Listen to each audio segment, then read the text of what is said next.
नमस्कार। एक बहुत अच्छी कहावत शुरू से जिसने सब लोगों को बहुत प्रेरणा दे रखी है। काल करे सो आज कर, आज करे सो अब, पल में परलय होएगी, बहुरी करेगा कब। मतलब जो प्लानिंग करते रहते हैं कि ये वाला काम तो हम अपने 50 साल की उम्र के बाद करेंगे, पैसा बचाना है,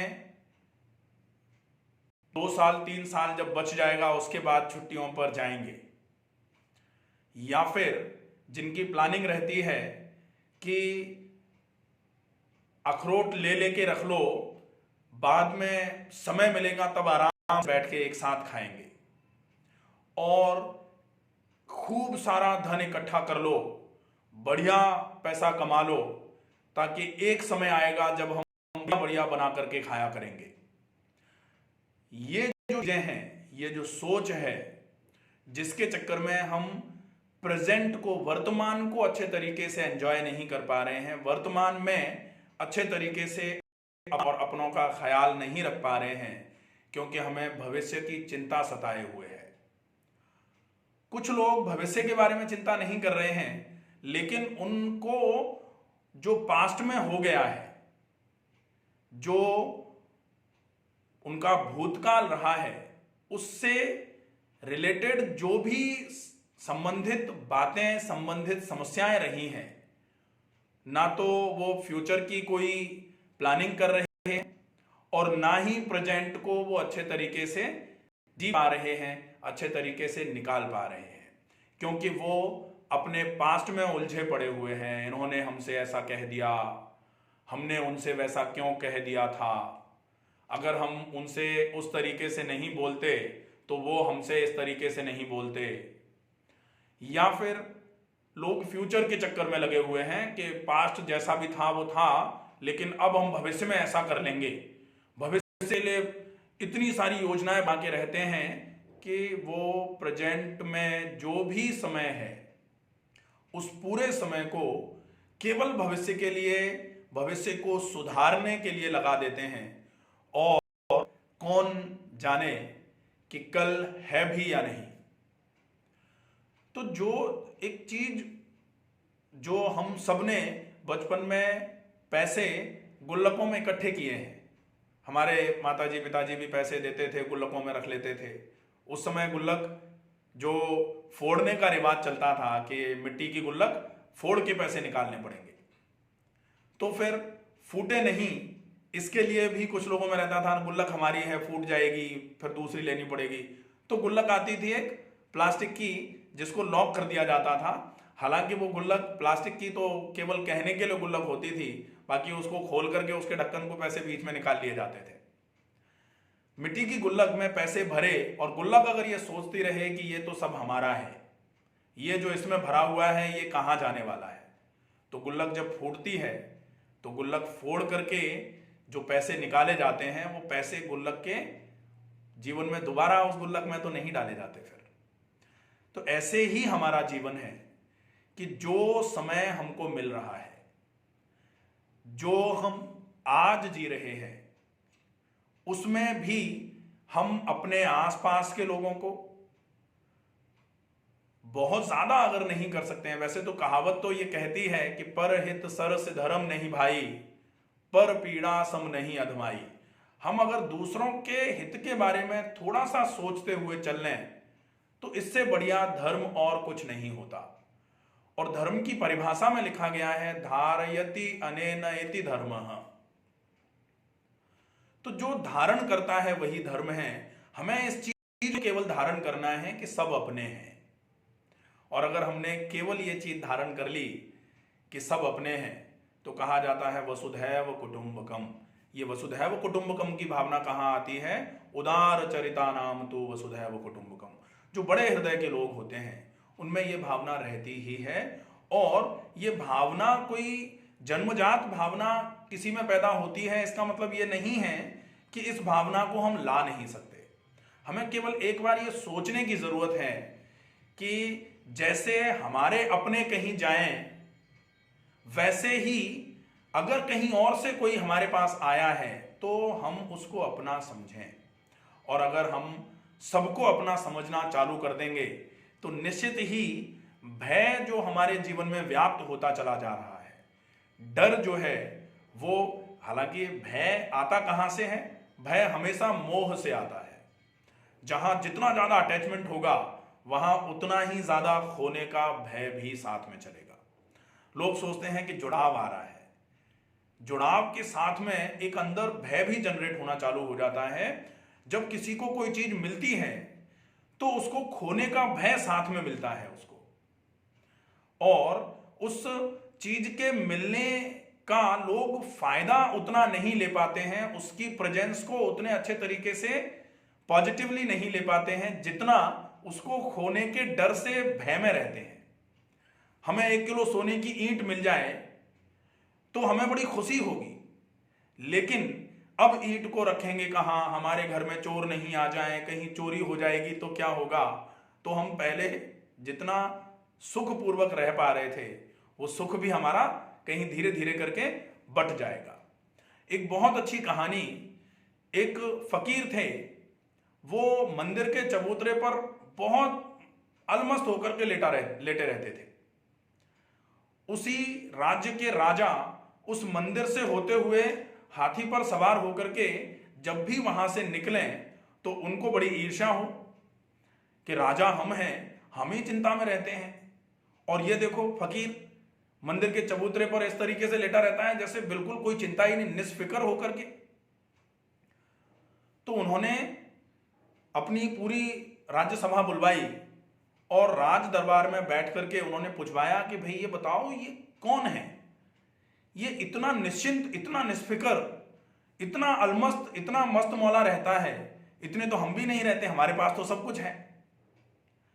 तब वहां एक जो दरबारी थे उन्होंने बोला कि महाराज, जिनके पास कुछ नहीं हो और उनको उस कुछ नहीं होने की ग्लानि अगर मन में नहीं हो, उनसे ज्यादा अलमस्त और कोई नहीं हो सकता।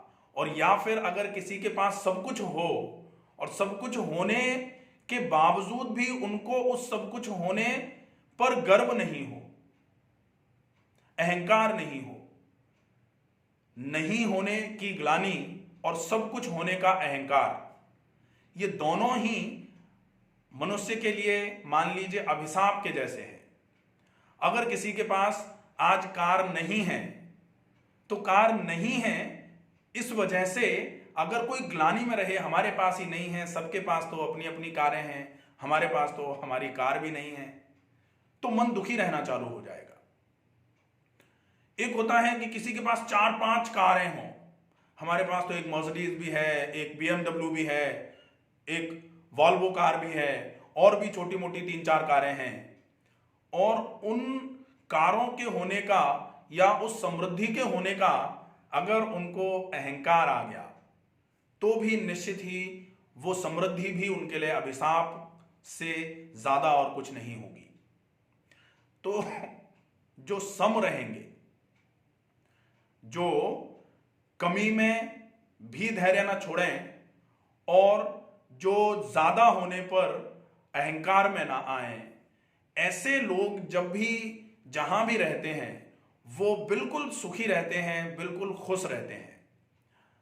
इस सुखी जीवन का आधार जो है वो यही है कि जो है, जितना है उसमें संतुष्टि होनी चाहिए, उसमें संतोष होना चाहिए। और संतोष का मतलब क्या होता है? संतोषम परमम धनम। संतोष सबसे बड़ा धन है। संतोष के लिए बोला जाता है कि सप्तम सुख संतोषी जीवन, 7 ही तो सुख हैं दुनिया में। और ये मान लीजिए कि सुखों में सबसे बड़ा सुख जो होता है वो होता है अगर आपके जीवन में संतोष आ गया तो कहा जाता है जब आवे संतोष धन सब धन धूरी समान। सारे के सारे धन जो है ना धूल के समान हो जाते हैं। फिर ना तो समृद्धि की आवश्यकता होती है, ना प्रसिद्धि की आवश्यकता होती है, ना किसी ने अगर गाली दे दी है तो उसको रिएक्शन देने का मन करता है, ना किसी ने बड़ाई कर दी है तो हमारा पेट फूल करके कहीं आते हैं फट न जाए, ऐसी स्थिति नहीं आती है। तो जो बड़ाई से फूले नहीं और जो आपकी निंदा कर रहे हैं उससे कुंठित ना हो, जो कमी में निंदित ना महसूस करे अपने आप को, और जो ऐश्वर्य में, जो समृद्धि में अपने आप को अहंकारी न माने, वो होता है सम। और कहा जाता है कि सम जो है वो धैर्य का कारक है, समता ही धैर्य को लेके आती है। और अधैर्य की अवस्था जो है यह आपके लिए दुख का सबसे बड़ा कारण बनती है। तो धैर्य सहित जीवन जो है वो जीवन सुखी जीवन का मूल आधार माना जाता है, और धैर्य रहित या फिर अधैर्य युक्त जीवन जो है वही दुखों का मूल कारण माना जाता है। तो आप धैर्य युक्त जीवन जिए। धैर्य किस तरीके से आपके जीवन में आए, उसके लिए आप नियमित रूप से लगातार सात्विक भोजन का उपयोग करते हुए, नियमित दिनचर्या का पालन करते हुए अगर अपना जीवन यापन करेंगे तो निश्चित ही आपके जीवन में धैर्य की वृद्धि होना चालू हो जाएगी। कहा जाता है कि मानसिक धैर्य जो है, एक तो शारीरिक दोष होते हैं, एक मानसिक दोष होते हैं। शारीरिक दोष का मतलब होता है वात पित्त कफ। त्रिदोष पर वीडियो बना रहा हूं मैं, जल्दी ही अपलोड कर देंगे, तो उसमें आपका पूरा शारीरिक और मानसिक दोष आ जाएंगे। शारीरिक दोष का मतलब त्रिदोष, वात पित्त और कफ। और मानसिक दोष जो होते हैं ये राजसिक और तामसिक, ये दो प्रकार के दोष हैं जो मानसिक दोषों के अंतर्गत आते हैं। ये मानसिक दोषों से अगर आपको दूर रहना है, धैर्य की अवस्था लेके आनी है, कहा जाता है कि मन को अगर सम अवस्था में लेके आना है तो आपको सात्विक बनना पड़ेगा। आपको अपने मन को सात्विक बनाना पड़ेगा, और सात्विक मन के लिए बहुत आवश्यक होता है। कैसे भी करके आप सात्विक भोजन, सात्विक जीवन शैली, सात्विक विचार के लिए आसपास का माहौल सात्विक होना बहुत आवश्यक है। आप जो पढ़ रहे हैं, आप जो देख रहे हैं, आप जो सुन रहे हैं, वो सब सात्विक होगा तो निश्चित ही आपके विचार अपने आप सात्विक होना चालू होंगे, और सात्विक विचार आपके मन में सात्विक भावनाओं में वृद्धि करवाना चालू करेंगे। और जैसे जैसे मन में सात्विक भावना में वृद्धि होगी, आप धीरे धीरे करके धैर्य रहित होना चालू, धैर्य सहित होना चालू हो जाएंगे। आपके अधैर्य की अवस्था जो है धीरे धीरे करके छूटना चालू हो जाएगी। निश्चित ही आपके अंदर धैर्य, संतोष, ये सारी चीजें आना चालू हो जाएंगी, और आप मोह के बंधनों से धीरे धीरे करके छूटना चालू होंगे।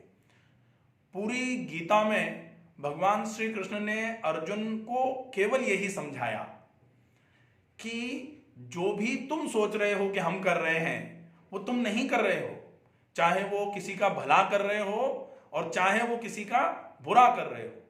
अगर तुमने किसी को खाना खिला दिया और तुम सोचो हमने खिलाया, सीना चौड़ा कर दिया, मैंने दिया, मैंने करवाया, मैंने बनवाया, मैं कमाता हूं, ये जो चीजें हैं ये कहीं ना कहीं आपके अंदर राजसिक प्रकृति, राजसिक प्रवृत्तियों को बढ़ावा देने वाली है। मैं, मेरा, मेरे, ये तो मेरे लोग हैं, ये तुम्हारे लोग हैं। तो ये मेरा तुम्हारा, इसको कहा जाता था अयम निजम परो वेति गणना लघु चेतसा। दूसरे नंबर पर बोला जाता था उदार चरिता नाम तु वसुधैव कुटुंबकम। तो ये जो व्यवस्था है, ये व्यवस्था बनना चालू होगी, निश्चित ही बनेगी। आप संयमित जीवन शैली का उपयोग करें, नियमित भोजन, सात्विक भोजन का उपयोग करें, और नियमित रूप से योगाभ्यास करें। योगाभ्यास में आसनों का अभ्यास, प्राणायाम का अभ्यास, मानसिक शांति के लिए आप प्रत्याहार कर सकते हैं, धारणा कर सकते हैं। शुद्धि क्रियाएं हैं, शुद्धि का महत्व, शुद्धि का पूरा वीडियो पड़ा हुआ है, आप शुद्धि के पूरे वीडियो को देख सकते हैं कि आपको किस तरीके से अपने शरीर को, अपने आसपास की जगह को, अपने मन को शुद्ध करना है, आपके अपने भाव कैसे शुद्ध होंगे, ये सारा उस वीडियो में बताया गया है। आशा है इस वीडियो में बताई गई बातें आपको समझ में आई होंगी। अगर कोई भी बात ऐसी है जो आपको समझ में नहीं आई है या आपके मन में कोई प्रश्न उठता है तो आप प्रश्न पूछ सकते हैं, आपके उस प्रश्न का समाधान किया जाएगा। स्वस्थ रहिए, सुरक्षित रहिए, अपना ध्यान रखिए, अपनों का ध्यान रखिए, और सबको अपना समझते हुए इस संसार में आगे की तरफ बढ़ने के लिए प्रयासरत रहिए। धन्यवाद।